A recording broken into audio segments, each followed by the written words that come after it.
नमस्कार दोस्तों, स्वागत है आपका एप्रिकस एकेडमी चैनल में। मैं विश्वजीत सिंह और आज हम जिस टॉपिक पर बात करने जा रहे हैं बहुत ही लेटेस्ट है, करंट है, न्यूज़ में है।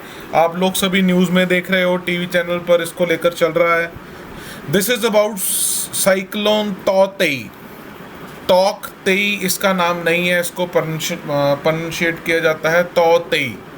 ताओते हिंदी में भी कहा जा सकता है। तो अरेबियन सी में ये साइक्लोन आया है तौतेई, और इसके बारे में हम बात करेंगे क्या है ये, किस तरह से है और क्या इसके रीज़न है पीछे। दोस्तों, स्वागत है आपका एप्रिकस एकेडमी के इस चैनल में। और आप हमारे चैनल्स की वीडियोस को लाइक, शेयर, सब्सक्राइब करते रहिए। आपके सपोर्ट के साथ ही हम इसे अच्छी तरीके से, बेहतर तरीके से चला सकते हैं। चलिए बढ़ते हैं टॉपिक पर। साइक्लोन तौतेई एक वेरी सीवियर साइक्लोन स्टॉर्म है। देखिए, साइक्लोन्स को, चक्रवातों को अलग अलग कैटेगरीज में डाला जाता है, और सबसे ज़्यादा खतरनाक चक्रवात जिसको कहा जाता है that is very severe cyclonic storm, VSCS। और ये ओरिजिनेट कहाँ हुआ है? अरेबियन सी में। और तकरीबन ट्यूसडे को, यानी कि कल, आज रात को तकरीबन ये गुजरात के तट से टकराने वाला है। अभी महाराष्ट्र की मुंबई साइड पर काफ़ी तेज़ हवाएं जो हैं देखने को मिलेंगी। पिछले कुछ सालों में ये देखा गया है कि अरेबियन सी साइड पर बहुत ज़्यादा स्ट्रॉन्ग साइक्लोन डेवलप होने लग गए हैं।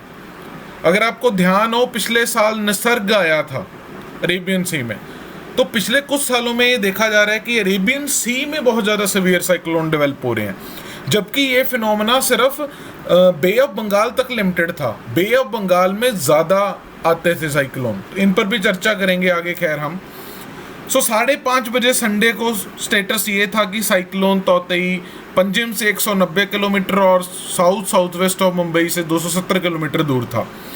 इन 24 घंटों में बहुत ज़्यादा इंटेंसीफाई हो गया। ये लेटेस्ट जो डाटा है वो ये बताता है कि साइक्लोन, ये जो तौते है, ये पोरबंदर और महुवा, गुजरात, भावनगर डिस्ट्रिक्ट के पास से गुजरेगा as a very severe cyclone Tuesday को सुबह अर्ली आवर्स ऑन ट्यूसडे। और जो हवाओं की गति है वो 150 से 160 किलोमीटर प्रति घंटा से 175 किलोमीटर प्रति घंटा रहेंगी। तो इसलिए ये बहुत ही सीवियर, घातक कैटेगरी का साइक्लोन है। देखिए, यूनिक क्यों है साइक्लोन ये, तो इसकी बात कर लेते हैं। पहली बात तो आने वाले जो पिछले साल निकले हैं उनमें ये चौथा साइक्लोन है लगातार जो अरेबियन सी में डेवलप हो रहा है, और वो भी प्री मॉनसून पीरियड में। अभी मॉनसून नहीं आया है। अप्रैल टू जून जो पीरियड होता है प्री मॉनसून, उस पीरियड में ये चौथा साइक्लोन है जो लगातार पिछले सालों से आ रहा है। फिर दूसरी बात, 2018 से जितने भी साइक्लोन आए हैं हर साल, वो तकरीबन सीवियर साइक्लोन की कैटेगरी से हैं या उससे ज़्यादा, वेरी सीवियर साइक्लोन।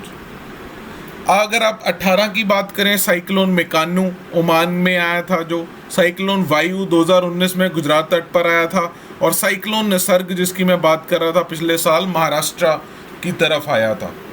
और तौतेई की खासियत ये है कि बहुत ही ज़्यादा तेज़ी से इंटेंसिफाई हो रहा है। देखिए, साउथ ईस्ट अरेबियन सी में 15 मई की सुबह को एक डिप्रेशन बनता है। 15 मई, आज देखिए, आज 17 मई है। 15 मई की सुबह को एक डिप्रेशन बनता है, और 16 मई की सुबह में पता चलता है कि इस डिप्रेशन के कारण ये एक वेरी सीवियर साइक्लोनिक स्टॉर्म में चेंज हो गया। कंपेयर करें अगर तौतेई के 2 दिनों को, 2 दिन में ये वेरी सीवियर हो गया। जो वायु था, साइक्लोन वायु को 36 घंटे लगे VSCS बनने में, साइक्लोन मेकानू को 4 दिन लगे, निसर्ग को 5 दिन लगे। ये थोड़ा धीरे डेवलप हुए, लेकिन जो तौतेई है वो बहुत ही तेज़ी से इंटेंसिफाई हुआ है। और एक और खासियत ये है कि पहले साइक्लोन जो बने 2020 और 21 में अरेबियन सी में ड्यूरिंग प्री मॉनसून पीरियड, दोनों ही वेरी सीवियर साइक्लोनिक स्टॉर्म की कैटेगरी में आते थे। इस बात पर मैं ज़्यादा फोकस कर रहा हूँ कि अरेबियन सी में ज़्यादा आने लगे हैं, उस पर आगे चर्चा करेंगे कि क्यों। इंटेंसिफाई क्यों हो रहा है? देखिए, साइक्लोन को एनर्जी चाहिए होती है, और एनर्जी उसे मिलती है ओशन से, पानी से। एनर्जी एक तो मिलती है वार्म वाटर से और ह्यूमिड एयर से, एक ट्रॉपिकल ओशन के ऊपर। ये इसके दो एनर्जी के स्रोत हैं। जब तक इसको ये मिलता रहेगा ये चलता रहेगा। इसलिए आप देखिए जैसे ही तट से टकराते हैं आगे ये मैदान पर नहीं आ सकते हैं, क्योंकि एनर्जी जो इनको मिलती है वार्म वाटर और ह्यूमिड एयर वो मैदान पर तो नहीं मिल सकता, तो इसलिए ये डेसिपेट हो जाते हैं मैदान में आके।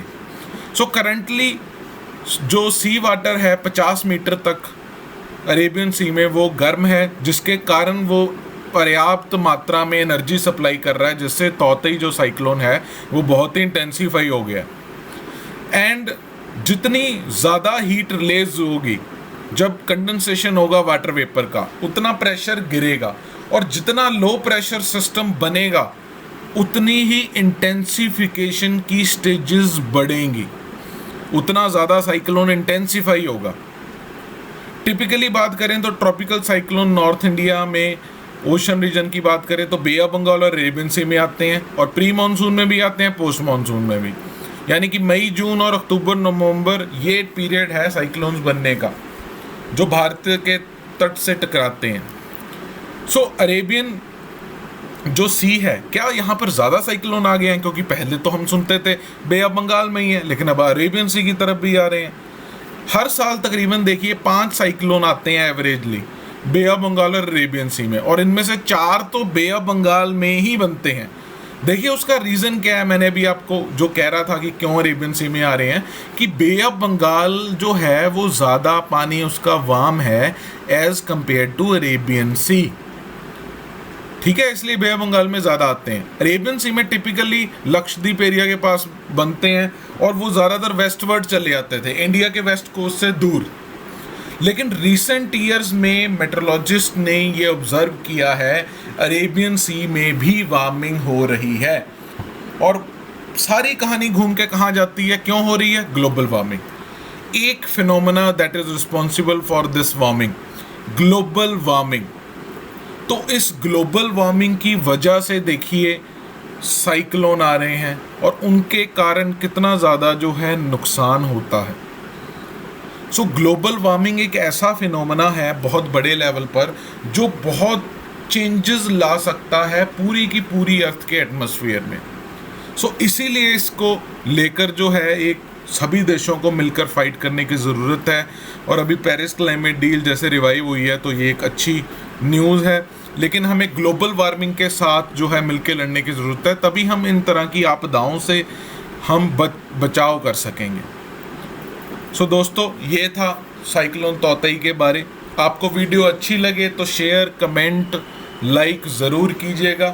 कोई आपकी डिमांड हो या कोई आपकी ऑब्जर्वेशन हो या कोई सवाल हो तो कमेंट सेक्शन में सवाल ज़रूर दीजिएगा। कोविड से बचाव रखिए, सेफ रहिए अपने घर, और ध्यान रखिए और पढ़ाई पर फोकस रखिए। धन्यवाद।